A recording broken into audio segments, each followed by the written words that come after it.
There's one thing you can always count on at Christmas. Every year the kids will go wild for something, from Cabbage Patch Dolls, Furbies, Elmo, Buzz Lightyear, to even Tracy Island.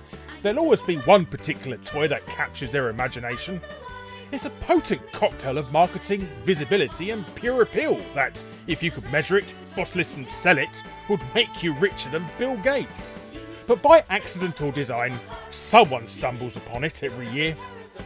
This episode, we'll be looking at just one of these many toy crazes. One that lasted longer than most, was crazier than most, and was completely different from most. And they were simply just a bunch of small, understuffed plushies. The Beanie Babies. Bears, elephants, lions, gators, toucans, it didn't matter. Without exception, they took the world by storm. And yet, what lies beneath their innocent furry faces is a grisly tale of obsession, bankruptcy, divorce, assault, destroyed families, and even cold-blooded murder. But hello you, I'm Guru Larry, and I'll welcome you to the rise and demise of Beanie Babies.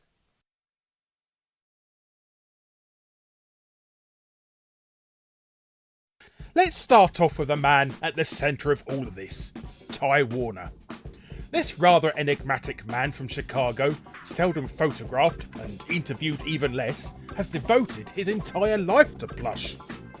After a broken childhood and a few years of struggling as an actor, he worked as a salesman for a plush toy company named Dakin and never looked back.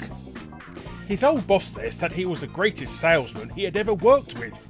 Well, that was at least until he was fired for selling his own products in competition with the company he actually worked for.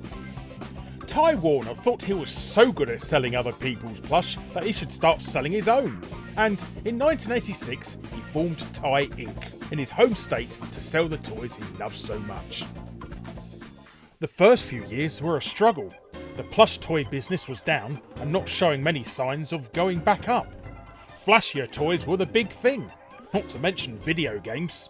I mean, what does a stuffed toy have that could compete with Super Mario? They didn't have a stuffed leg to stand on. Ty was close to hitting a wall several times, and his response was to continue his singular obsession, even at the expense of everything else. By all accounts, his personal life was also a disaster. Even as an adult, his father would act as a chaperone on dates, and his marriages were defined by constant talk about plush. Family events interrupted by Ty testing out his latest creation, his wives eventually getting involved in the business, and the relationship itself ending in stormy fashion when Ty ultimately took credit for all of their ideas, and finally squeezing them out of the business. There is nothing but plush, and nothing but Ty.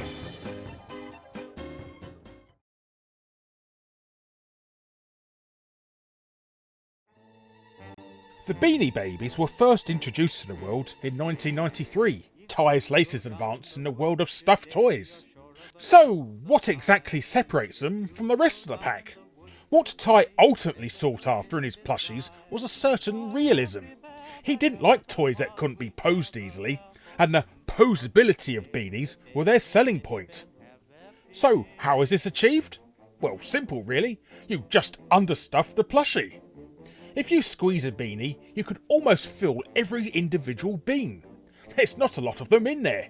It's easy to figure out the parts stuffed with beans and the ones that aren't. And they're made in a way that's supposed to accurately emulate the animal being recreated in plushy form. The understuffed beanie, therefore, is more poseable, and your kid will also find them more huggable.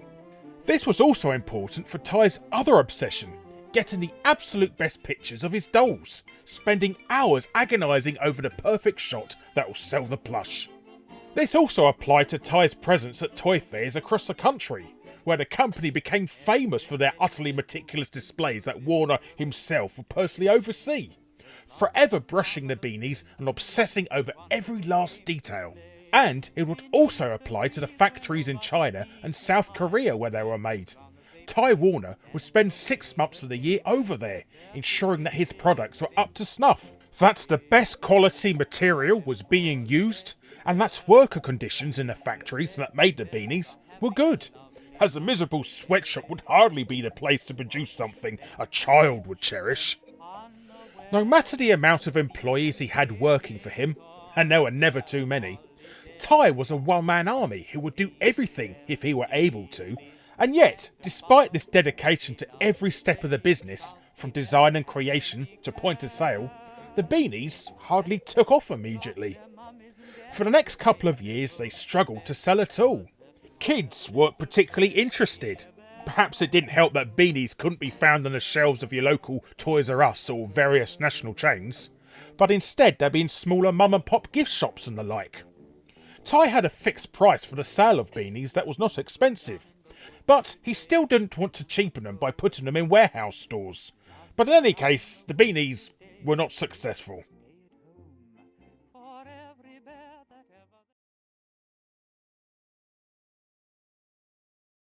Around about 1995, a couple of Thai executives were selling at another fair. Despite the lack of success, the Beanie line is still going, and in the morning the salespeople are fielding questions about certain toys that had been part of the Beanie line but were no longer there. Each time they'd tell a buyer that they had simply been discontinued, and that ended their interest. However, what follows is an interesting example of sales psychology. Over lunch the executives decided, independent of Ty Warner, that instead of saying that the toys were discontinued, they would say that they were retired instead, and see what would happen. That afternoon, when they rephrased their usual answer, the interest in the toys perked up as people wondered where they could get these retired items. And thus, this simple rephrasing was the genesis of what would make Beanies a phenomenon. It's simple really. If you say that a toy is discontinued, it devalues it. Say it's retired, however, the opposite happens. People are more likely willing to pay for something that's been gracefully withdrawn that others are less likely to have. And this is exactly what happened with the initial collectors of Beanies in 1996. People, mostly women in their 30s from the Illinois area, who stumbled across these toys, found out they were retired models and ended up collecting the entire line. As the Beanie craze spread all over the country, the value of these retired models shot up astronomically. One particularly famous example was Peanut the elephant. 4 months after the Beanie was introduced, with only a couple of thousand made, Ty made the decision to change its colour from royal blue to baby blue. The royal blue Peanut would be the figurehead of the Beanie craze in the ensuing years. If you found him, you could sell him for thousands of dollars. By the end of 1996, the Beanies were catching fire, pursued by soccer mums and dads across America, and ultimately the entire world. Any new Beanies released for the regular $5 price would be pounced upon in the hope that one of them would end up being another Peanut, and a huge secondary market opened up based around these retired Beanies. The initial collectors from the Illinois suburbs, who'd become rich off Beanie Babies, started communicating with other prospectors through magazines and websites such as Mary Beth's Beanie World. The rise of the internet was also a massive factor. While Ty Warner himself didn't even have a computer, one of his young employees would set up a website that people would flock to. And when the site announced which of the current lines were to be retired, it would virtually bring the entire web to its knees. And there was eBay too. Beanies were by far the biggest seller in the nascent online auction site, even after Ty Warner took an injunction against eBay to stop them referring to Beanie Babies under their official name.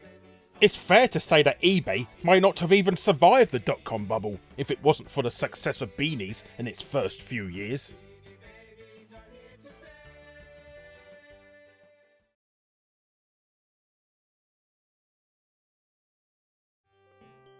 Now, you might be asking yourself, where were the kids in all of this? Well, they weren't really. It's not that kids didn't like them, of course not. It's just that they couldn't get in front of all the adults grabbing them. The success of the Beanies was down to adults seeing how successful and rich these understuffed plushies had made others, and thinking they could easily do the same. People even quit their jobs in order to make it into the Beanie market, buying up thousands of them, neurotically obsessing over the retired lines on this huge secondary market. Even though the craze made Ty Warner into a multi-millionaire, He did not appreciate this one bit, often taking out injunctions and lawsuits against Beanie-focused sites and publications, and speaking negatively in private of the people who were snatching up all this plush as a means to try and get rich quick. There are a few moments and anecdotes that sum the mania up best of all. First of all, there was the McDonald's tie-in. Even though Ty was utterly resolute when it came to not commercialising the toys through traditional TV advertising and what have you, he obviously wasn't going to turn down Big Ron. Special teeny Beanie Babies were packed into Happy Meals, and the result was insanity. Suddenly restaurants were swamped with collectors. You have people going into McDonald's, buying 100 Happy Meals, and then telling them to keep the food. They just wanted the toys. That's not a joke. Employers of McDonald's made badges saying they survived the Beanie tie-in. Szechuan sauce could only dream of creating such hysteria. Even turning on the TV, you'd be lauded by shopping networks aggressively selling you these once-in-a-lifetime offers of your kid's future inheritance, and all for the low price of just $3,200 in today's money. Another anecdote came from someone who worked with kids from troubled homes. She used beanies to help her kids over the course of 2 months and found they were very effective. In this environment, the kids loved them. The programme was highly productive, and then, on the final day, they'd be allowed to take the beanies home. Fights broke out because the kids' parents had told them to try and get specific ones because they were worth money. All that hard work undone in one fair swoop. So what does that tell you? Money sure does weird things to people, even when it comes in form of an understuffed bear. However, America's compulsion with the furry beanbags even led to cold-blooded homicide in October 1999, when a man named Jeffrey White shot and killed Harry Simmons at a hardwood plant in West Virginia. The main cause of the dispute being over hundreds of dollars worth of beanies that White borrowed from Simmons. White received the life sentence, which he is still serving to this day. But broken families, fights in food courts, people who quit their job and lost their life savings, even first-degree murder? You honestly wouldn't expect an innocent-looking toy to be the cause of it all, but that's what exactly happened at the height of the insanity. Well, until, as all bubbles inevitably do, they burst.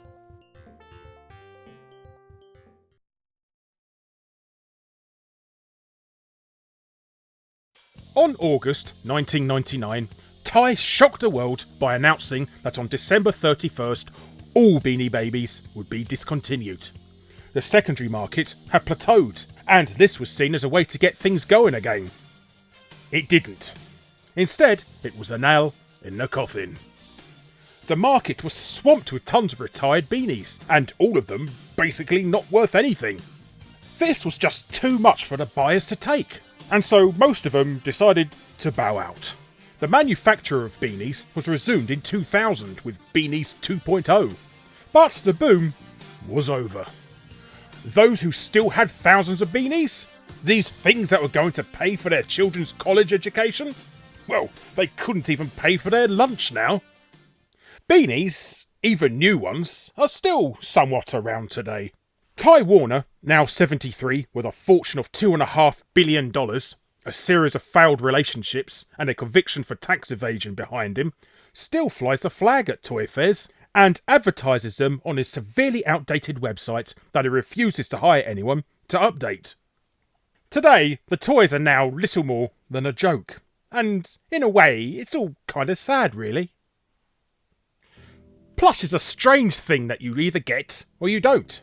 For some, it's just a cute little toy. For others, it functions as a means of love when there's not much of it to be found anywhere else. But that was the case with Ty Warner. That might explain his obsession. But the Beanie Baby craze was never something that could be envisioned, and in the end, perhaps, was responsible for more grief than joy, more hate than love. And what of them now? The beanies you see here were bought for a few quid. Some beanies that sold for over $1,000 on eBay in the 90s are now worth less than $1. We've had similar collectible toy crazes over the intervening years, from the likes of Amiibos, Lego minifigures and Funko Pops. but they never quite reached the same levels of hysteria those 5 years in the late 90s did. Only the rarest of the rare are now worth anything whatsoever. But shouldn't a plush be worth more than just a monetary figure? I mean, it's something that should be priceless, cherished. But, alas, the Beanies are not that. They were never that. They were mocked, distorted, abused, fought over, and forgotten. And sadly, there's nobody about to love them anymore. Hello, you. Thanks ever so much for watching. Be sure to subscribe to see future Rise and Demise episodes. Click on the bell if you already are to make sure you're notified, and be sure to check out my other episodes. And if you want to be super awesome, check out my Patreon. But thanks again for watching, and I'll be seeing you next time. Ta-ra for now.